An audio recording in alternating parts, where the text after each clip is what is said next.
Fala pessoal, olha só, antes da gente dar continuidade ao conteúdo, deixa eu divulgar o meu site com vocês, fisioandreu.com. Então você que é estudante da graduação, da pós-graduação, da área da ciência da saúde, da biologia, quer conhecer mais a respeito da fisiologia, dessa linha de conhecimento que é muito importante, né, para a nossa área de atuação, faça seu registro no meu site, fisioandreu.com. Mais de 150 videoaulas de fisiologia humana que você pode passar por um período de experimentação após o seu registro, beleza?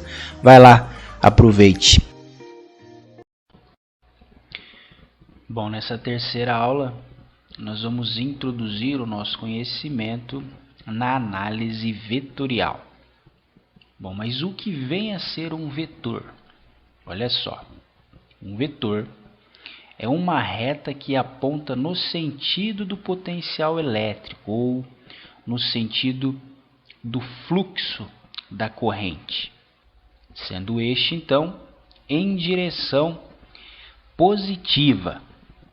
Desse modo, cada derivação que nós vimos até aqui registra um valor instantâneo de forças elétricas. E o vetor que representa a média de todos os vetores instantâneos é o vetor médio. E a derivação desse vetor é o eixo QRS médio, ou eixo elétrico médio.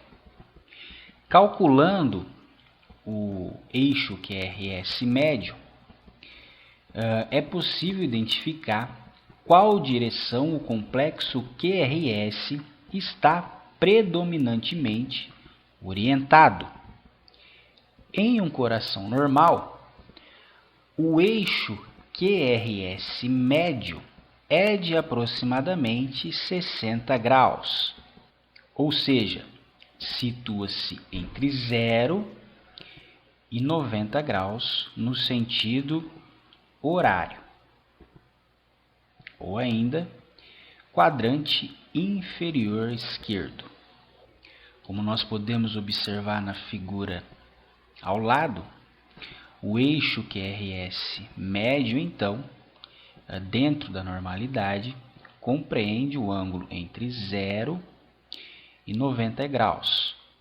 No entanto, há um certo consenso entre cardiologistas em que essa margem pode ser estendida mais 30 graus no sentido anti-horário ou 30 graus negativo.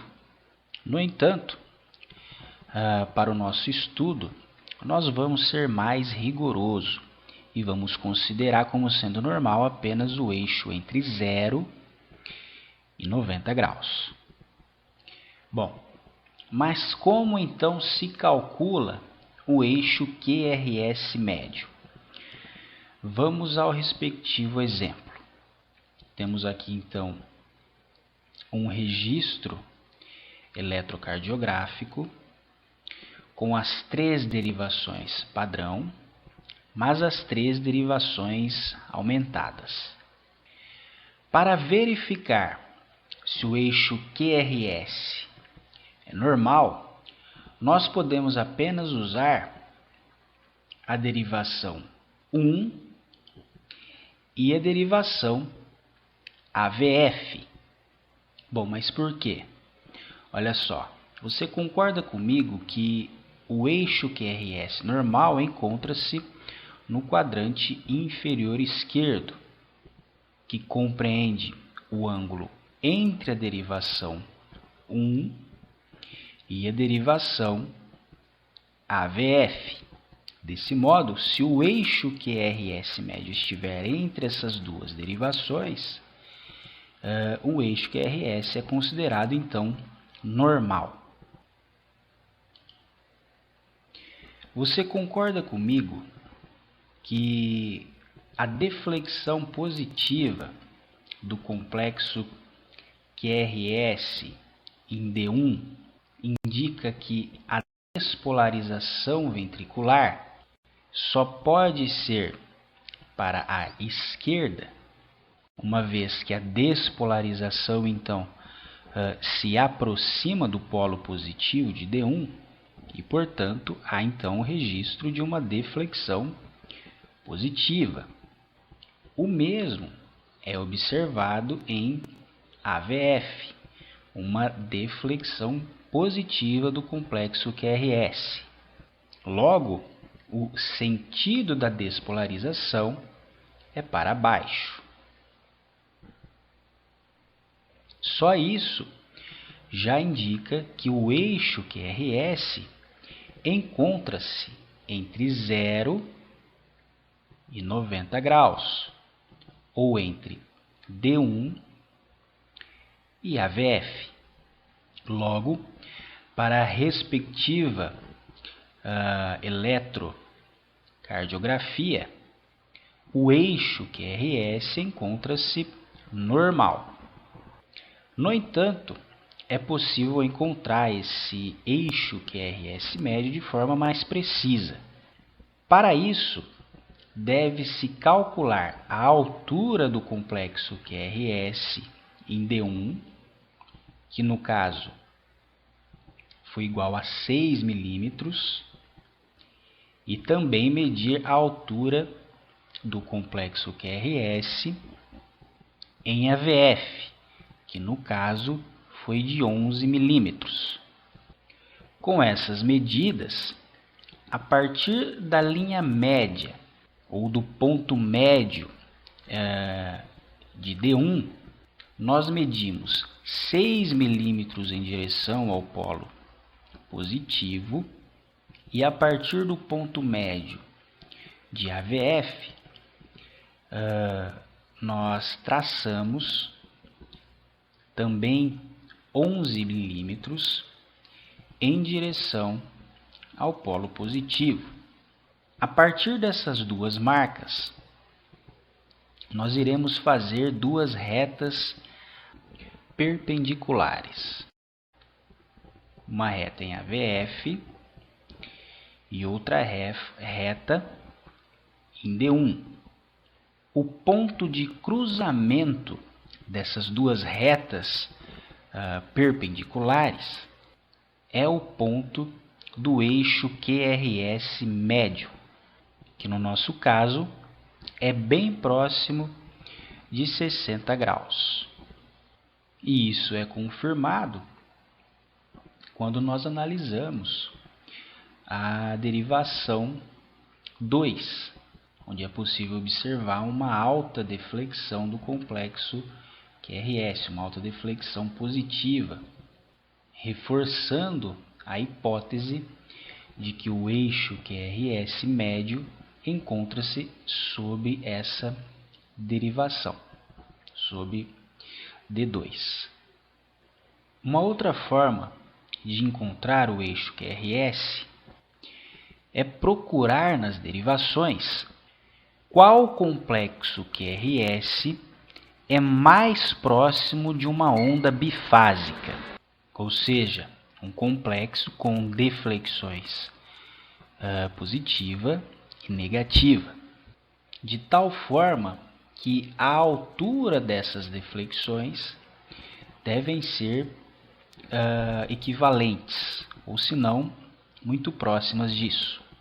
No nosso caso, nós vamos observar que essa derivação é a derivação AVL. A onda bifásica do complexo QRS indica que a derivação encontra-se perpendicular ao eixo QRS médio. Essa derivação então corresponderia àquele eletrodo que situaria-se no meio da célula.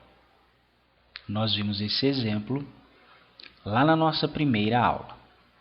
Desse modo, então, se AVL registra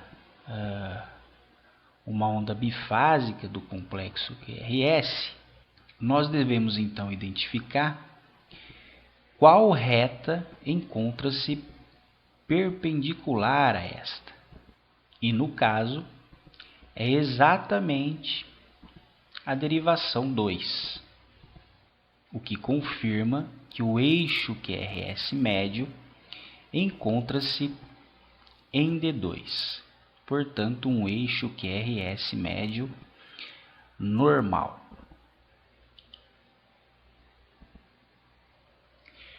Bom, vamos a um segundo exemplo. Agora, D1 apresenta uma deflexão positiva do complexo QRS. Já a VF apresenta uma deflexão negativa. Isso indica que o eixo da derivação média encontra-se ainda mais à esquerda, ou seja, entre D1 ou 0 grau e AVF, só que o polo positivo de AVF, ou seja, 90 graus negativo. E como nós estamos sendo rigorosos, nós já podemos considerar que o eixo QRS médio encontra-se anormal. Bom, nós podemos então encontrar o eixo QRS médio analisando qual derivação apresenta um complexo QRS médio como uma onda bifásica. E como nós podemos observar, D2 possui um complexo QRS com uma onda bifásica. Esse registro bifásico também é observado em AVR. No entanto, você pode observar que há uma assimetria no tamanho das deflexões. Desse modo, as deflexões que são mais parecidas situam-se em D2.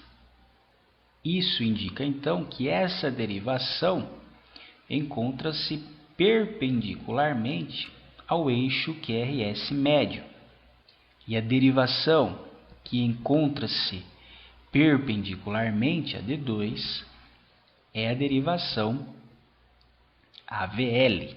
E desse modo então, o eixo QRS médio encontra-se sobre a derivação AVL, isto é, em aproximadamente 30 graus negativo. Sabendo então que o eixo QRS médio encontra-se entre D1 e entre AVF, polo negativo, nós podemos então usar o método matemático, calculando a altura da deflexão positiva em D1, a altura da onda R, que no nosso caso é igual a 12 milímetros. Desse modo, então, nós riscamos 12 milímetros do ponto médio da derivação 1 em direção ao polo positivo e medimos também a altura da deflexão negativa em AVF, que no nosso caso é de 9 milímetros.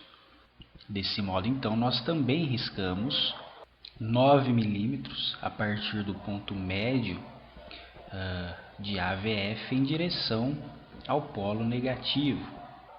No cruzamento dessas duas derivações, nós então encontramos o eixo QRS médio, que por meio do método matemático encontra-se um pouco além de 30 graus negativos, aproximadamente 45 graus negativos, né? Indicando assim então um desvio do eixo para a esquerda. Portanto, uma condição que foge do padrão normal, podendo assim indicar uma hipertrofia ventricular esquerda, ou seja, em um eixo em que em condições normais já é orientado para a esquerda, em condições onde há uma hipertrofia ventricular, esse eixo acentua-se ainda mais. No entanto, para se confirmar essa hipótese de hipertrofia ventricular ou de qualquer outra anormalidade, é importante que se corrobore com uma análise clínica, assim como também as derivações precordiais. Vamos a um terceiro exemplo. Nesse caso, podemos observar uma deflexão negativa em D1, ou seja, a despolarização ventricular se afasta da esquerda. E isso é confirmado por D2, que também apresenta uma deflexão negativa, e por D3, que apresenta uma deflexão positiva de grande amplitude. Além disso, a VR, que em condições normais é negativa, encontra-se positiva. E a VL, que em condições normais apresenta-se positiva, nesse caso apresenta-se com uma deflexão negativa. E a VF, que em condições normais é positiva, aqui continua positiva, indicando assim que a despolarização ainda está acontecendo para baixo. Desse modo, então, usando AVF, D1, D3 e AVR, nós podemos dizer que o eixo QRS médio encontra-se desviado para a direita, portanto, fora dos padrões de normalidade. Só isso, então, já é suficiente para indicar um desvio à direita, portanto, uma anormalidade. Para ser mais preciso, nós podemos usar então o método matemático, calculando então a altura da deflexão em D1 e a altura da deflexão em AVF. Nós poderíamos também, ao invés de AVF, usar D3, mas no nosso exemplo aqui a gente vai usar AVF. Riscamos então 30 milímetros a partir do ponto médio de D1 em direção ao polo negativo e 14 milímetros a partir do ponto médio de AVF em direção ao polo positivo, traçando assim duas retas perpendiculares, onde o ponto de encontro é o eixo QRS médio, que no nosso caso aqui seria um pouquinho além de 150 graus. Nós poderíamos aqui também usar o método de encontrar a onda bifásica, que no caso está em D2. Não é uma onda bifásica simétrica, mas a gente pode usar ela como parâmetro. Então temos a derivação de D2 e a derivação com uma reta perpendicular a esta seria a derivação de AVL, que no caso representaria um ângulo de aproximadamente 150 graus, um ângulo bem próximo ao encontrado pelo método matemático. Desse modo, então, nós dizemos que o eixo QRS encontra-se desviado para a direita, indicando uma possível hipertrofia ventricular direita, que poderia ser confirmada analisando as derivações precordiais, especialmente V1, devendo esta ser corroborada com uma análise clínica. Bom, nós vimos então como encontrar o eixo QRS médio ou vetor cardíaco médio. Agora nós vamos aprender a determinar a frequência cardíaca no eletrocardiograma. Como vimos na aula de ciclo cardíaco, registro elétrico, o eixo horizontal do eletrocardiograma representa o tempo.